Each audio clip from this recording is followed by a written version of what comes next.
If I hear about a new movie coming out that takes place in my hometown of Detroit, my eyebrows immediately raise in a potentially excited way. We also have a unique hook for an action film here, so I was doubly curious. Motor City is a picture with almost no spoken dialogue in the entire film. I did a count once I realized what the gimmick was, and there is no heard dialogue for the first 20 minutes or so. And then you only hear someone say the last name of the main character. It isn't a silent film though, as we can still hear the world happening around them, whether it's doors opening, grunts being made, or hearing a person yelling at someone else but it's through a window. I think by the end of the film I counted maybe 20 words heard for the entire runtime. The picture takes place in the 1970s, stars Alan Ritchson as a very, very buff man living in Detroit. He becomes smitten with a girl played by Shailene Woodley, who I believe is a call girl or a stripper of some sorts. We see montages of the relationship building, and it's a sweet affair that they have. The Google plot description says Woodley's character is the girl of a local gangster, but I don't think the film identifies that or does a poor job of doing so. The way they portray it in the film is he's like her pimp or something. But anyway, the pimp gang leader guy, played by Ben Foster, doesn't like his girl being with another man. He frames our hero by planting pounds of cocaine in his car. Right at the moment our hero proposes marriage to his love, he's arrested and sent away to prison. Eventually, our hero plots revenge against the man who destroyed his life. I think I've used that last sentence in a lot of plot descriptions I've given recently. So this film is dripping with so much style you can practically taste it. The visual and auditory aesthetic here are first rate. The decor feels authentic, the vehicles look like they are from the time frame, the posture of everyone is perfect. I didn't once feel like I was watching people from modern times cosplaying, except for one, which I will get to in a moment. The music in this film is really great. It's used not just for a style choice of it taking place in the 70s, it is also used as a substitute for dialogue. The sound design in this film, coupled with the music, make it unlike most action films I've seen in a good bit. It's much better than, say, those bland generic ones that starred Dave Bautista. The story is a straightforward revenge power fantasy. I can accept that as is because at least it is trying to be different with the way it presents itself. This film is basically a mashup of The Crow and Sin City in terms of its style and storytelling. Even down to him shooting a gun that has a ring in it just like from The Crow. Shailene Woodley, I think, does the best job in this film with acting and giving her all to the role. When we do hear dialogue in the film, it's mostly from her. Now, as a character, I hate her because she is seduced way too easily by the villain and seems to be just dandy with jumping from the hero to the villain with almost no hesitancy on her part, which causes me to question her love for the hero being genuine or not.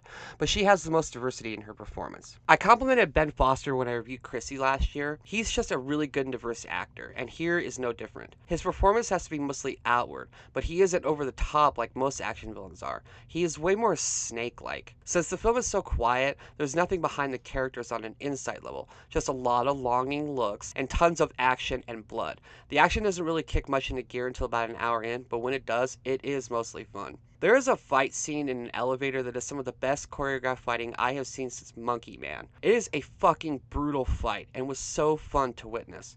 It goes on for at least 5 minutes as well, so it wasn't a quick one and done. It was a full-on brawl between two people, and the ending of the fight is gnarly. You also have to escape into the moment with the film as being a dumb action movie when two people are having a fight in a moving convertible. The fact that no one is steering or accelerating the vehicle despite it going like 70 miles per hour during this fight is completely stupid, but I enjoyed it as a strange visual spectacle. My biggest issue is with the main character himself. He is the one that seems to be cosplaying. The hero and the villain are no match physically.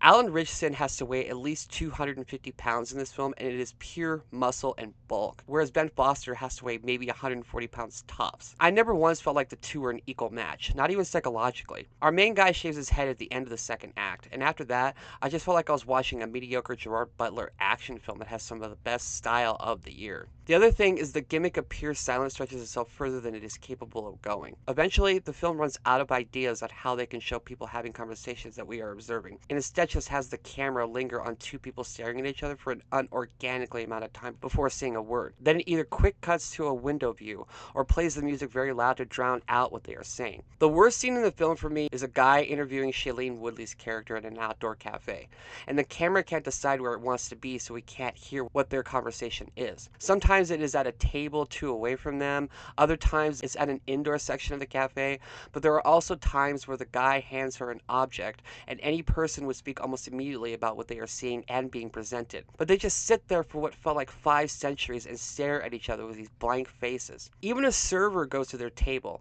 and the film couldn't find a way to drown out his dialogue with adjustments to the camera or music. So instead it looks like he is a mute who is just moving his lips. It was really strange. What I'm saying is that I love the hook of minimal dialogue, but the way they utilize it within the film ran out of ideas after a while, and led to many occasions of me not understanding why these characters aren't speaking to each other. But if you can escape into the magic of a revenge fantasy, then you will probably enjoy this film. I enjoyed it in the moment, loved the visual style, the music, and the sound design. The picture is a little long. It could have been cut by 20 minutes without much being lost, especially the sequences where the main character is in prison. They go on for far too long. On the whole, I think this movie is okay, and I recommend it for a matinee and definitely for a stream watch. Is it as good as some of the better action films of recent years, such as Kill or Monkey Man? No, but it is fun for what it is. I give Motor City a very marginal 3 stars. It's style over substance, but the action is fun, if a little ridiculous, and I like the unique approach this film takes.